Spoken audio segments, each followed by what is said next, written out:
नमस्कार, मेरा नाम है ओम प्रकाश यादव और आप देख रहे हैं वॉइस ऑफ रिपब्लिक। मुजफ्फरपुर के कुढ़नी ब्लॉक में एक बच्ची की बलात्कार के बाद हत्या के मामले ने बिहार में राजनीतिक उबाल ले लिया है और सभी दल अपने अपने हिसाब से अपने अपने राजनीतिक सहूलियत के हिसाब से बयानबाजी शुरू करती है। लेकिन इसमें कुछ मूल प्रश्न हैं जो उलझ कर रह गया है। मैं उन प्रश्नों की ओर आपका ध्यान आकृष्ट करना चाहता हूं। आप अखबारों की कटिंग, स्वास्थ्य मंत्री के स्टीरियोटाइप के बयान, ये जो राजनेता हैं ये इतने असंवेदनशील यानी संवेदनहीन होते हैं, इनको रटा रटाया बयान देने का लंबा तजुर्बा होता है। जब ये विपक्ष में रहेंगे तो क्या बोल रहे हैं और पक्ष में रहेंगे तो क्या बोल रहे हैं। तो ये जो राजनीतिक बेशर्मी है वह फिर इस बार सतह पर आई। क्या सत्ता पक्ष क्या विपक्ष, सब ने वही राग अलाप हुई बच्चे के साथ, वो बहुत ही दुखद है, पीड़ादायक है। और जो पुलिस अधीक्षक से जानकारी मिली है, जो आरोपित है उसकी गिरफ्तारी तुरंत हो गई और 15 दिनों के अंदर चार्जशीट करके स्पीडी ट्रायल चला के उस आरोपित को सख्त सजा दिलवाई जाएगी।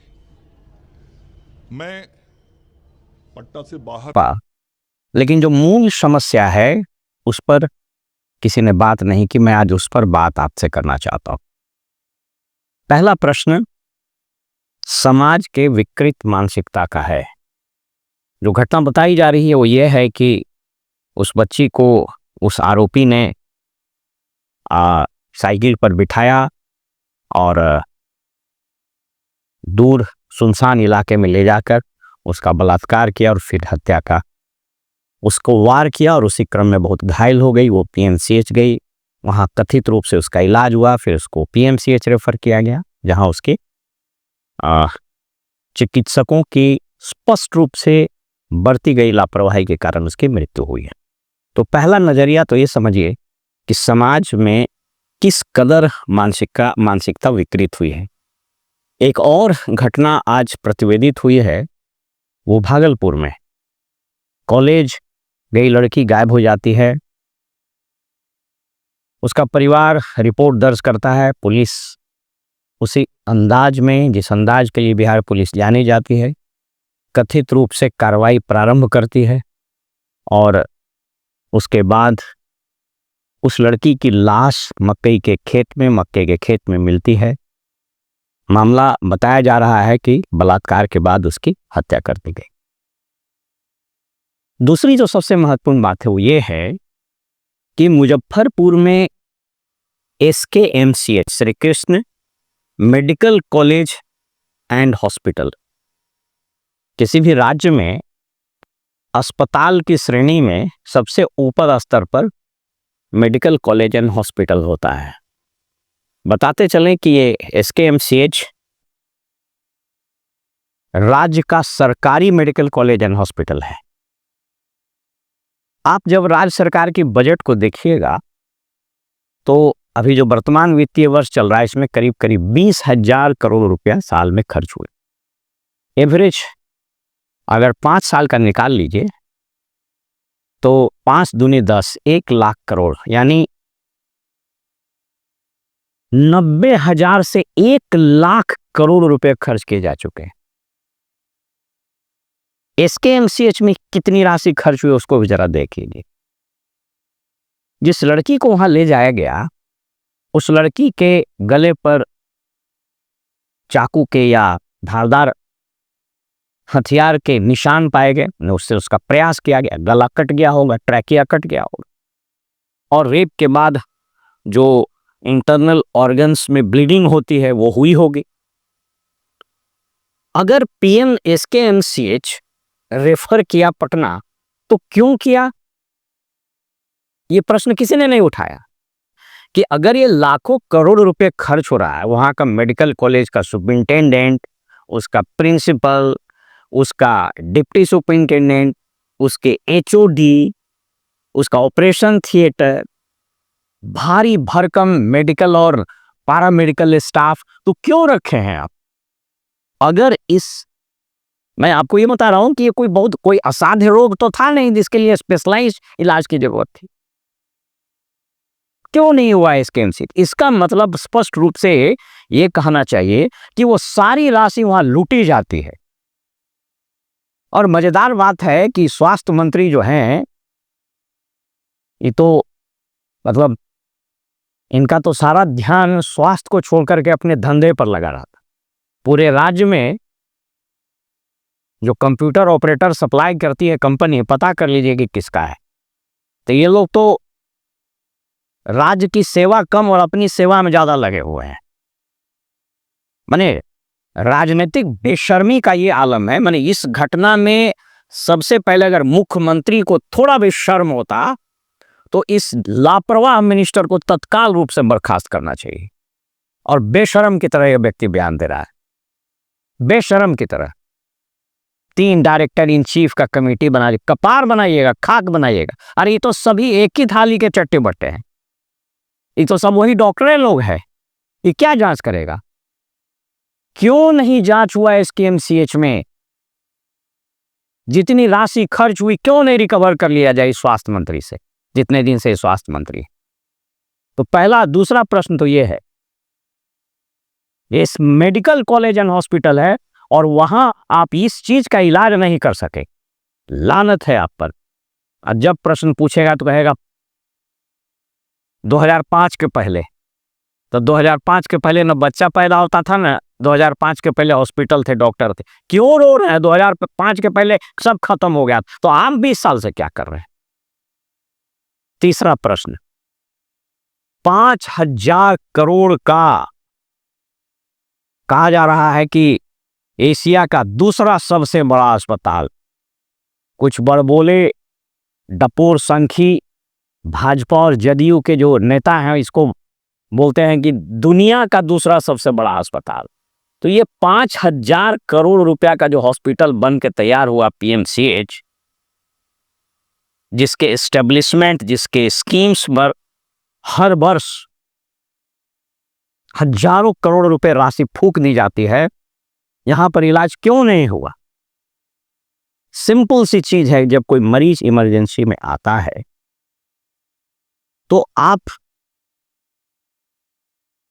जो स्टैंडर्ड ऑपरेटिंग प्रोसीजर एसओपी बोलते हैं वो ये होता है कि अब मरीज के परिजन, उसके जो अटेंडेंट है, उसकी जवाबदेही खत्म हो जाएगी। Now the responsibility will rest on the hospital administration. कि वो इमरजेंसी में गया तो किस डॉक्टर के यहां जाना है, कौन उसको अटेंड करेगा, कौन उसको bed, this is bloody your responsibility. और आप भाषण दे रहे हैं कि साहब एम्बुलेंस में जाके जांच किया, एम्बुलेंस में जाके इलाज किया। शर्म आनी चाहिए आपको। तो ये जो तीसरा सबसे महत्वपूर्ण प्रश्न है वो ये है कि फिर ये हजारों करोड़ रुपए का जो हॉस्पिटल बना, तो क्या ये सिर्फ बिल्डिंग का ढांचा खड़ा किया गया था? इसके पहले भी एक सूचना आई कि वहां पर किसी यूट्यूबर के साथ मारपीट की गई। मैं आपको बता देता हूं पीएमसीएच का, क्योंकि मुझको भी कई बार अनुभव हुआ है और राज्य सरकार में मैं भी रहा हूं, स्वास्थ्य विभाग में कुछ दिन रहने का हमको मौका लगा है। पीएमसीएच की स्थिति यह है, चाहे पीएमसीएच हो चाहे आईजीआईएमएस हो, 4 चीज बता देते हैं। पहला, ये सभी अस्पताल दलालों के कब्जे में है। उस दलाली के नेटवर्क में डॉक्टर्स, पैरामेडिकल स्टाफ, आउटसोर्स किया गया एजेंसी, उसका स्टाफ, और ये जो एम्बुलेंस है वो है। ये पूरा नेक्सस है। तो ये सभी अस्पताल में पहली समस्या है दलाली का। वहां आपको एडमिशन से लेकर बेड मिलने तक, आपकी जांच कराने से दवाई मिलने तक, ये पूरा तंत्र दलालों के कब्जे में है। और ये सभी, और उस सबका प्रत्यक्ष या अप्रत्यक्ष रूप से इन मंत्रियों इन राजनेताओं के साथ गठजोड़। अभी आपने देखा ना, जहानाबाद का जो सांसद थे चंद्रवंशी जी, वो एम्बुलेंस स्कैम में पकड़ा है। क्या हुआ उस पर? कुछ नहीं हुआ। ये जो मंगल पांडे जी हैं, पता कर लीजिए कि कौन सी एजेंसी इनका पूरे बिहार में कंप्यूटर ऑपरेटर सप्लाई, पूरा बिहार का सारा ऑफिस इस आदमी के कब्जे में है। दूसरी समस्या, जितने सीनियर डॉक्टर्स हैं, सरकार को औकात नहीं है कि उन लोग पर कार्रवाई कर दे। तेजस्वी जी ने एक बार कार्रवाई की थी तो पूरा खड़ा हो गया तंत्र। आईएमए, ये जो आईएमए है, इंडियन मेडिकल एसोसिएशन, गिरबान में झांक कर देखना चाहिए कि किस चीज का आप शपथ लेते हैं। एक आध अपवाद को छोड़ दीजिए जो कुछ अच्छे डॉक्टर हैं, लेकिन उसकी संख्या अब नगण्य है और धीरे धीरे वो समाप्त हो जाएगी। ये पीएमसीएच से तनख्वाह लेंगे और अपना नर्सिंग होम या अपने प्राइवेट हॉस्पिटल या कॉरपोरेट हॉस्पिटल जहां ये सेवा देते हैं वहां चले जाते हैं अमूमन। और इस पर कोई नियंत्रण नहीं है। और ये 1-2 साल से नहीं है, ये पिछले 20, 25, 30 वर्षों से चला रहा है। किसी सरकार में इतनी कुवत नहीं है, औकात नहीं है कि इसको रोक ले, क्योंकि वो नेक्सस लगा हुआ है। और ये सभी डॉक्टर्स जो सीनियर डॉक्टर ने पावरफुल हैं पैसे से और राजनीतिक पहुंच से, कि जरा छू के देखिए ना क्या हाल कर देगा आपका। तीसरा, पूरा पीएमसीएच सहित राज्य के अन्य जो बड़े अस्पताल हैं, खास करके मेडिकल कॉलेज एंड हॉस्पिटल, वो जूनियर डॉक्टर के भरोसे चलता है। अब जूनियर डॉक्टर की जो नियुक्ति हो रही है, उसका जो एंट्रेंस के बाद सिलेक्शन, और आप देख रहे हैं नीट में घोटाला और उसके बाद डोनेशन देकर पढ़ाई, तो अब तो वो धंधा हो गया है। कुछ अच्छे लोग भी हैं, मैं उससे इनकार नहीं कर सकता, कुछ बहुत अच्छे लोग, लेकिन उसकी संख्या अब घटती जा रही है और वो शायद अब 0 हो जाएगी। तो पूरा मेडिकल कॉलेज अस्पताल जूनियर डॉक्टर के हवाले।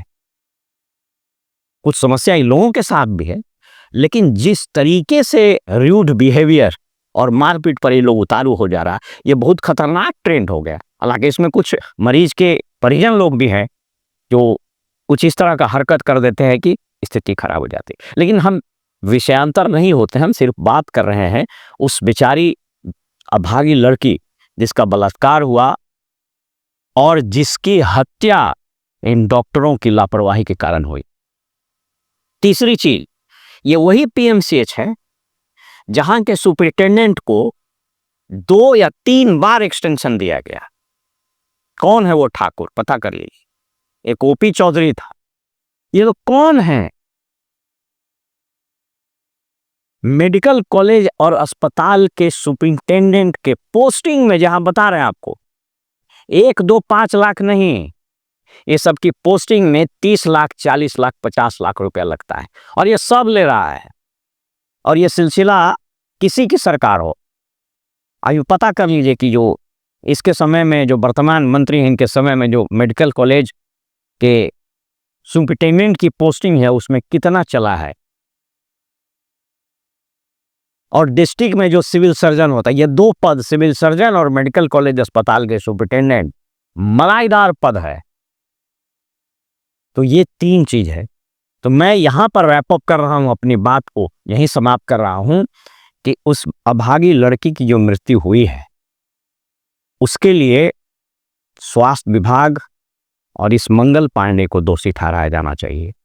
क्यों एसकेएमसीएच में इलाज नहीं हुआ? किसने उसको रेफर किया? और निलंबन क्या कीजिएगा? ये तो आई वॉश है। और ये 3 लोगों की कमेटी क्या बनाई सब वाई वॉश, क्योंकि आप लोग सब लोग उसमें शामिल हैं। मंत्री जी कह रहे थे कि स्पीडी ट्रायल बोलने से नहीं चलता है, उसका पूरा मैकेनिज्म बना हुआ था। तो आप पता करिए कि क्या अभयानंद जी ने जो एस्टैब्लिश किया था पूरा मैकेनिज्म स्पीडी ट्रायल का, वो है क्या है, चल रहा है क्या? तो जिस राज्य के मुख्यमंत्री को होशो हवास नहीं हो, जिस राज्य का मुख्यमंत्री की पूरी शारीरिक और मानसिक स्थिति समाप्त हो गई हो, उस राज्य का तो भगवान ही मालिक है। यह राज्य जो है भगवान भरोसे चल रहा है। इसलिए मैं आम जनता को आगाह कर रहा हूं कि जागिए और ये दलगत चीजों से निकलिए, इन लोग का प्रतिकार कीजिए, मुंह पर क्वेश्चन पूछिए इन बेशर्मों से। मैं इस प्रश्न को आपके पास छोड़कर जा रहा हूं। आत्मनिरीक्षण करने का विषय है। चुनाव आ रहा है, आपको सोच समझ करके अपना निर्णय सुनाना पड़ेगा। फिलहाल हमें इजाजत दीजिए और आप देखते रहिए वॉइस ऑफ रिपब्लिक। नमस्कार।